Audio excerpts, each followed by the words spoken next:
আজ একেবারে একটা অন্যরকম ভিডিও নিয়ে তোমাদের সামনে চলে আসলাম। হয়তো ভাবছো এটা কী, তাই না? চলো, আজ আমি একটা স্পেশাল জিনিস বানিয়েছি যেটা কি না আমার হেব্বি লেগেছে। চলো তোমাদের সঙ্গে রেসিপিটা শেয়ার করো। ভীষণ সুন্দর ঘরে থাকা উপকরণ দিয়ে তোমরা বানাতে পারবে। চিকেন পকোড়া, ভেজ পকোড়া তো অনেকেই খেয়েছো, কিন্তু একই জিনিস দিয়ে অন্য কিছু যে বানানো যায় সেটাই কিন্তু আজ তোমাদের সঙ্গে শেয়ার করব। এখানে আমি নিয়েছি পেঁয়াজ কুচি, টমেটো কুচি, একটুখানি আদা রসুনের পেস্ট, লঙ্কা একটা মতো, আর পেঁয়াজ নিয়েছি দুটো। আর এখানে বাঁধাকপির দরকার, যেটা কিনা মেন ইনগ্রিডিয়েন্টস আর কি। বাঁধাকপির যে তোমরা পকোড়া বানাও সেই বাঁধাকপিটাকে একটু লবণ দিয়ে, কর্নফ্লাওয়ার আর একটু ময়দা অল্প পরিমাণে, আর বেসনের বদলে কর্নফ্লাওয়ার দিয়ে মেখে রাখবে, জল ছাড়া। তোমরা দেখবে 5-10 মিনিট রাখবে, অটোমেটিক যে বাঁধাকপির যে জলটা হয় ওটা দিয়েই কিন্তু মাখা যাবে আর কি। তারপরে আর বাঁধাকপি কিন্তু একদম ছোটো ছোটো করে কেটে নেবে। তারপর ছোট্ট ছোট্ট বলের মতো করে ডিপ ফ্রাই করে নেবে, যেরকমভাবে তোমরা চিকেন পকোড়া খাও। চিকেন পকোড়া গাটা এবড়ো খেবড়ো হয়ে থাকে, এটা কিন্তু খুব একটা এবড়ো খেবড়ো হবে না, গোল গোল করে নেবে আর কি। আর যেহেতু কর্নফ্লাওয়ার দিয়ে মাখানো হচ্ছে, সেহেতু ভেতরটা না ভীষণ সুন্দর স্পঞ্জি একটা জেলি জেলি টাইপের হবে আর কি খেতে। চলো আগে পুরো ভিডিওটা দেখো, অবশ্যই তোমরা জানতে পারবে, আর কতটা টেস্টি তোমরা অবশ্যই বানিয়ে খেলে বুঝতে পারবে। দেখো এদিকে ছোট ছোট করে পকোড়ার মতো করে কিন্তু ভেজে নিয়েছি ওই যে কর্নফ্লাওয়ার মাখানো বাঁধাকপিটা, আর একটু লবণ জিরে গুঁড়ো অ্যাড করেছিলাম, আর কর্নফ্লাওয়ার ময়দা সেই রকম কিন্তু আর কোনো কিছু ওখানে অ্যাড করিনি। ডিপ ফ্রাই করে নেব এখন, তোমরা যতগুলো খাবে সেই রকম পরিমাণে করে নিও।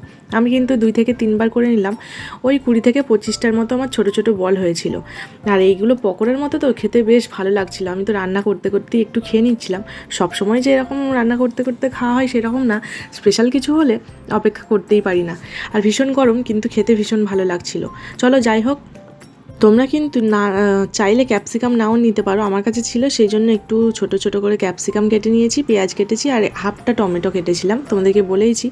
আর এখানে আমাদের লাগছে প্রয়োজন মতো, মানে 1 চামচ ভিনিগার, 1 চামচ সয়া সস, আর লাগবে টমেটো কেচাপ 1.5 চামচ।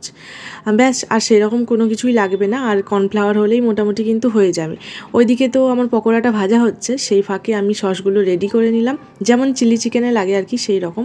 আর কর্নফ্লাওয়ার কিন্তু 2 চামচের মতো লাগবে, আর হালকা একটুখানি জল দিয়ে গুলিয়ে রেখেছি রেডি করে। এখন পকোড়াগুলো ভাজা হয়ে গেলেই কিন্তু আমি রেডি করব গ্রেভিটা। আর তোমরা চাইলে কিন্তু এরকম পকোড়ার মতোও খেতে পারো, আর যারা চাইবে গ্রেভিও খেতে পারো। চলো এখন গ্রেভিটা রেডি করি। একদম আমি অল্প পরিমাণে তেল দিয়েছি, যেহেতু চাইনিজ খাবার আর কি, তেল মোটামুটি ইউজ করাই যায়, আমি কিন্তু একদম অল্প পরিমাণে তেল ইউজ করি, কিন্তু একটু অল্প তেলেই খাওয়ার চেষ্টা করি। ক্যাপসিকাম কুচি, পেঁয়াজ কুচি দিয়ে দিয়েছি, একদম ছোট ছোট করে কেটে নেবে। আমার একটু বড় সাইজ হয়ে গেছে, ছোট যত কাটবে মানে চপ করে নেবে আর কি, তাহলে তো আরোই ভালো হয়। আর একটু আদা রসুন গ্রেট করে দিবে, একদম অল্প পরিমাণে। আমি এখানে ছিঁচে দিয়েছিলাম, পারলে ছিঁচেও দিতে পারো তোমরা। এখন হাই ফ্লেমে বেশ করে ওটা নাড়িয়ে নেবে, মানে 2-3 বার করে, 2-3 মিনিট অতক্ষণ লাগবে না, 2-3 বার করলেই কিন্তু মোটামুটি হয়ে যাবে, যেহেতু চাইনিজ খাবার বুঝতেই পারছো। আর হাই ফ্লেমে গ্যাসটাকে রেখে 2-3 বার নাড়িয়ে নিলেই হয়ে যাবে। তারপরে এখানে একটুখানি অ্যাড করলাম হলুদ গুঁড়ো, আর একদম অল্প পরিমাণে আমি কিন্তু অ্যাড করলাম লঙ্কার গুঁড়ো, আর একটু জিরের গুঁড়ো। লঙ্কার গুঁড়ো আমি ঝালের জন্যই অ্যাড করেছি, আর ফ্লেভারের জন্য, যেহেতু কাঁচা লঙ্কা একটা দিয়েছি সেহেতু লঙ্কার গুঁড়ো একটুখানি অ্যাড করলাম। আর এখানে একটু জল দিয়েছিলাম, তোমরা যেমন গ্রেভি খাবে সেই অনুযায়ী জল দেবে আর কি। জলটা ফুটে গেলে দেখো, গ্রেভি যে আছে গ্রেভিটা ফুটে গেলেই তোমরা কিন্তু সসটা অ্যাড করে দেবে, টমেটোর সস, সয়া সস আর ভিনিগার যেটা গুলিয়ে রেখেছিলাম ওটা দিয়ে কিন্তু ফোটা পর্যন্ত একবার অপেক্ষা করব। তারপরে গরম গরম যে পকোড়াগুলো ভেজে রেখেছিলাম ওটা কিন্তু দিয়ে নেব।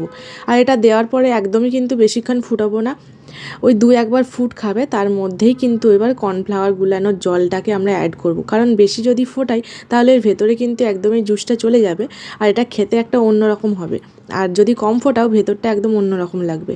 চলো এখন কর্নফ্লাওয়ার গোলানো জলটা দিয়ে দিলাম, যাতে গ্রেভিটা একটু মোটা হয় আর কি, ঠিক হয়, বেশ গ্রেভিটা যেমন স্যুপ বানালে হয় আর কি, একটু মোটা মোটা টাইপের।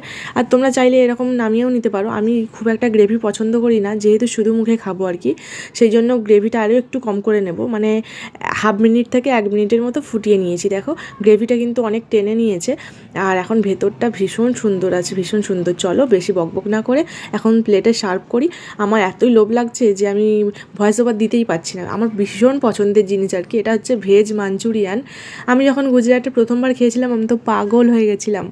সত্যি কথা বলতে আমি কিন্তু ফার্স্ট টাইম এখানে খেয়েছিলাম, তারপরে বাড়িতে এসে ট্রাই করি, আর ভীষণ সুন্দর হয়েছে, আর ভেতরটাও ভীষণ সুন্দর হয়েছে। চলো কেটে তোমাদেরকে দেখাই। ভীষণ সফট হয়েছে, আর ভেতরটা এতটা জেলি জেলি মতো আর কি হয়েছে, ক্রিস্পিও হয়েছে, মানে খুব যে ক্রিস্পি সেরকম না, খেতে ভীষণ টেস্ট, যেটা কিনা তোমরা না খেলে বুঝতেই পারবে না। রেসিপিটা কেমন লাগলো অবশ্যই জানিও।